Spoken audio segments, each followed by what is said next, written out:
اسی طرح سے میں ان آدم خور قبائلوں سے بچتا بچتا آگے بڑھ رہا تھا۔ میں نے ان کے وہ پتھروں سے بنے کچے مکان دیکھے، وہ سارے وہاں پر موجود نہیں تھے، وہ سارے ان پہاڑ کی آخری چوٹیوں کے پاس جمع تھے۔ تبھی میں آگے چلتا چلتا ایک حال نما کمرے میں پہنچا۔ وہاں پر میں نے دیکھا تو سامنے دیوار کے اوپر پرانے دور کی ایک چمکیلی تلوار پیوست تھی، شاید وہاں کے سردار کی تلوار تھی۔ میں نے اس تلوار کو اس دیوار سے اتار کر اپنے ہاتھ میں تھام لیا۔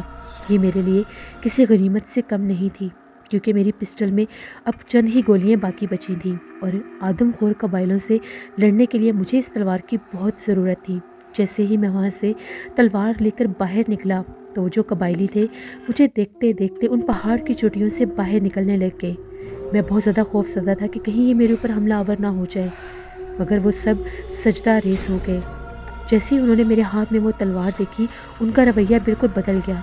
جہاں پر پہلے وہ مجھے مارنے اور نوچنے پر تلے ہوئے تھے، ایک دم سے وہ سارے زمین پر یوں سجدے میں گر گئے جیسے انہوں نے پتہ نہیں میرے ہاتھ میں کیا دیکھ لیا ہے۔ میں نے بہت کوشش کی کہ ان سے کچھ پوچھ سکوں، کچھ سمجھ سکوں، لیکن انہیں میری زبان کی سمجھ نہیں آ رہی تھی۔ وہ مجھ سے کافی فاصلے پر تھے۔ تبھی میں پروقار انداز میں بنا ڈرے جھجکے آگے بڑھنے لگ گیا تو وہ غلاموں کی طرح سیدھے کھڑے ہو کر اپنے سینوں پر ہاتھ باندھ کر کھڑے ہو گئے، جیسے وہ میرے ادنا غلام تھے۔ میں نے بہت کوشش کی کہ وہ مجھے کچھ سمجھا سکیں۔ آس پاس پتھر سے بنے سینکڑوں مکان تھے جن میں وہ قبائلی رہتے تھے، یہ آدم خور قبیلے تھے۔ میری ذرا سی چونک بھی مجھے موت کے گھاٹ اتار سکتی تھی۔ میری پسٹل میں صرف چند گولیاں تھیں۔ اس تلوار کا وزن میں نے بہت مشکل سے اٹھایا ہوا تھا، کافی وزنی تلوار تھی اور چمک رہی تھی۔ ان قبائلوں سے میں نے بات کرنے کی بہت کوشش کی، مگر انہوں نے کوئی جواب نہیں دیا۔ تبھی ان کے درمیان سے ہوتا ہوا ڈرے بغیر میں آگے بڑھنے لگ گیا۔ میں اس آدم خور قبیلے سے جلد از جلد چھٹکارا حاصل کرنا چاہتا تھا۔ جیسے میں آگے بڑھنے لگا تو ایک زوردار آواز میرے کانوں سے ٹکرائی۔ میں نے پیچھے پلٹ کر دیکھا تو ایک بھاری بھرکم وجود والا شخص سامنے کھڑا تھا، شاید ان کے قبیلے کا سردار تھا۔ اس کے شانے کے اوپر ریچھ کی کھال تھی، وہ بھی اس طرح سے ہی دھاڑ رہا تھا۔ جب اس نے میرے ہاتھ میں تلوار دیکھی تو وہ خوف سے لرز اٹھا اور تھر تھر کانپنے لگ گیا اور اپنے ہاتھ اپنے گھٹنوں پہ رکھ کے جھک گیا۔ میں سمجھ گیا کہ یہ بھی مجھ سے ڈر گیا ہے۔ سارے قبائلی ادھر ادھر اس کے چہرے کی طرف دیکھ رہے تھے۔ تبھی میں نے اونچی آواز میں اس کو بلایا، اپنے پاس کیا، سمجھانے کی اور سمجھنے کی کوشش کی، مگر انہیں میری بولی سمجھ نہیں آ رہی تھی۔ یہ پہلا موقع تھا جب میں نے انہیں اتنے قریب سے دیکھا۔ وہ بہت زیادہ بھیانک تھے۔ اگر میں ان کو رات کے ٹائم دیکھتا تو شاید خوف کے مارے بے ہوش ہو جاتا۔ تبھی میں نے انہیں اشارے سے وہاں سے جانے کے لیے کہا۔ سارے قبائلی چپ چاپ بہت تیزی اور پھرتی کے ساتھ پتھر کے بنے ان چھوٹے چھوٹے گھروں کے اندر جا گھسے۔ ان کا جو سردار تھا اسے میں نے وہیں پر روک لیا اور اسے اشارے سے یہ کہا کہ مجھے آگے لے کر چلو۔ تبھی وہ میرے آگے آگے چلنے لگ گیا اور میں اس کے پیچھے پیچھے چل رہا تھا۔ کافی زیادہ فاصلہ طے کر رہا تھا۔ بہت زیادہ اونچی چوٹیاں تھیں اور ان کا ایک وسیع سلسلہ تھا۔ وہ ان چوٹیوں کے اوپر کسی بندر کی طرح بہت پھرتی کے ساتھ بھاگ رہا تھا، لیکن میرا چلنا بہت دشوار تھا۔ میں تھکاوٹ سے، بھوک پیاس سے نڈھال تھا۔ وہ مجھے کافی آگے لے کر آیا۔ وہ کافی آگے جا کر کھڑا ہو کر پیچھے پلٹ کر میرا انتظار کرنے لگتا تھا۔ بہت دفعہ میرا دل یہ چاہ رہا تھا کہ اس تلوار کو میں کسی کھائی میں پھینک دوں، لیکن پھر میں یہ سوچ کر یہ حماقت نہیں کرتا تھا کہ میرے پاس کوئی اور ہتھیار نہیں ہے۔ اگر ان قبائلوں نے دوبارہ میرے پر حملہ کر دیا تو میرے لیے بچنا مشکل ہو جائے گا۔ تبھی وہ مجھے لے کر کافی آگے بڑھنے لگ گیا۔ اب رات پھیلنے لگ گئی تھی اور سردی بہت شدید تھی۔ مجھے بہت زیادہ سردی بھی لگ رہی تھی۔ تبھی چلتے چلتے ہم لوگ ایک غار کے پاس پہنچے۔ میں نے اسے اشارے سے کہا کہ تم غار کے اندر جاؤ، اور میں غار کے باہر بیٹھ گیا۔ چاند کی چاندنی چمک رہی تھی، اس لیے ان پہاڑوں کے اوپر چلنا دشوار نہیں ہو رہا تھا۔ میں وہاں پر باہر بیٹھا ہوا تھا۔ ایسے لگ رہا تھا کہ یہ رات کبھی گزرے گی ہی نہیں۔ ایک ہیبت ناک اور خوفناک رات تھی۔ چاروں طرف موت جیسا سناٹا پھیلا ہوا تھا۔ دور دراز بھیانک چیخیں سنائی دے رہی تھیں، شاید ان آدم خوروں کی یا جنگلی جانوروں کی آوازیں ہوں گی۔ مجھے بہت ڈر لگ رہا تھا۔ جیسے ہی میں سردی سے تھر تھر کانپنے لگا تو میں نے اس قبائلی سردار کو آواز دی۔ میں اس سے وہ ریچھ کی کھال لے کر اوڑھنا چاہتا تھا، لیکن اس کی مجھے کوئی آواز نہیں آئی۔ یہاں تک کہ میں پہاڑ کی چوٹی کے دہانے پر بھی پہنچ گیا۔ میں نے اس غار کے دہانے پر جا کر اس کو کافی بار آواز دی، لیکن اس کی کوئی آواز نہیں آئی۔ میں پھر واپس آ کر بیٹھ گیا۔ جیسے ہی تھوڑی سی روشنی نمودار ہوئی، میں دوبارہ سے غار کے دہانے پر گیا اور دھاڑ کر اس کو بلانے لگا، لیکن اندر سے دور دور تک کسی کا نام و نشان نہیں تھا۔ تبھی میں چلتا چلتا غار کے اندر گیا تو وہاں پر وہ زمین کے اوپر چت لیٹا ہوا تھا۔ جب اس کے پاس جا کر دیکھا تو اس کا پورا جسم نیلے رنگ کا ہوا پڑا تھا اور اس کی سانسیں رک چکی تھی۔ شاید وہ کسی زہریلے سانپ یا جنگلی بچھو کا شکار ہو چکا تھا۔ تبھی میں نے اس کے جسم پر پڑی وہ ریچھ کی کھال اتار کر اوڑھ لی اور وہاں سے جلدی سے چلنے لگ گیا۔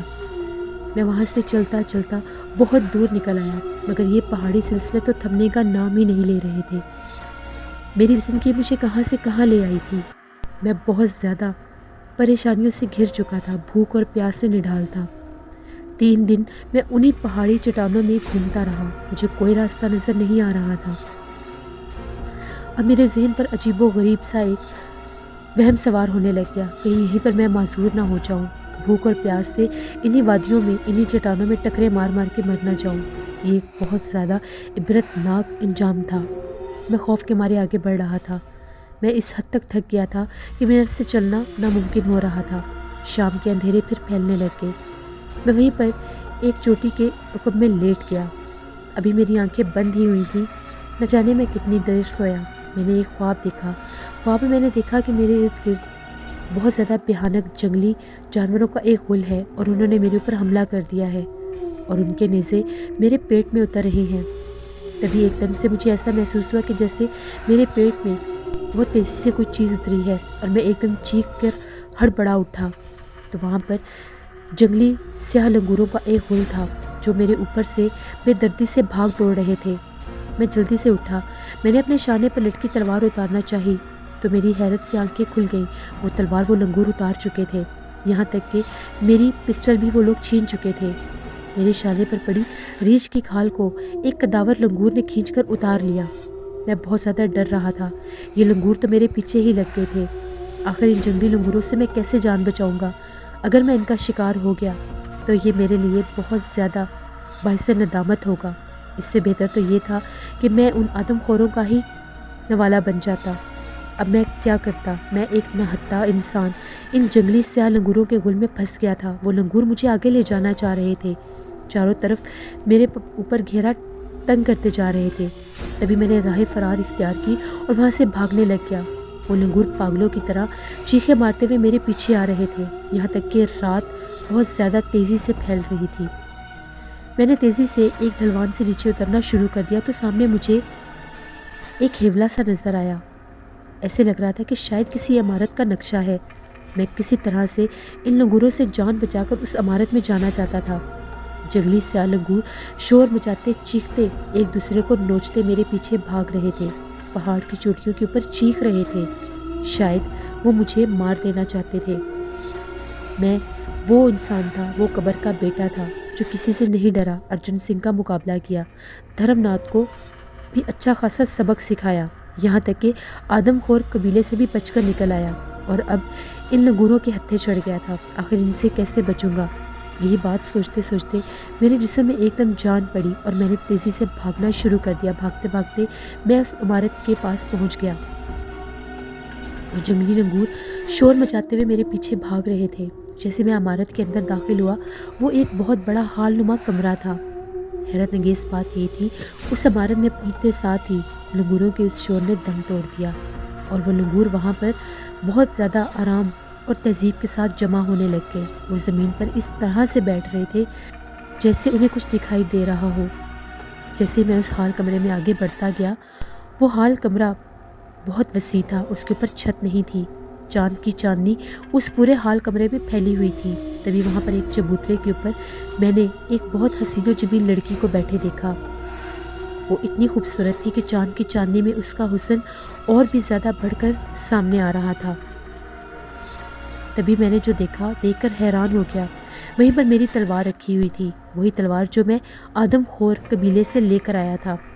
ایک طرف میری پسٹل رکھی ہوئی تھی اور جو کھال ایک کداور لنگور میرے سے لے کر بھاگا تھا، وہ بھی وہاں پر اس کے پاس ہی پڑی ہوئی تھی، اور وہ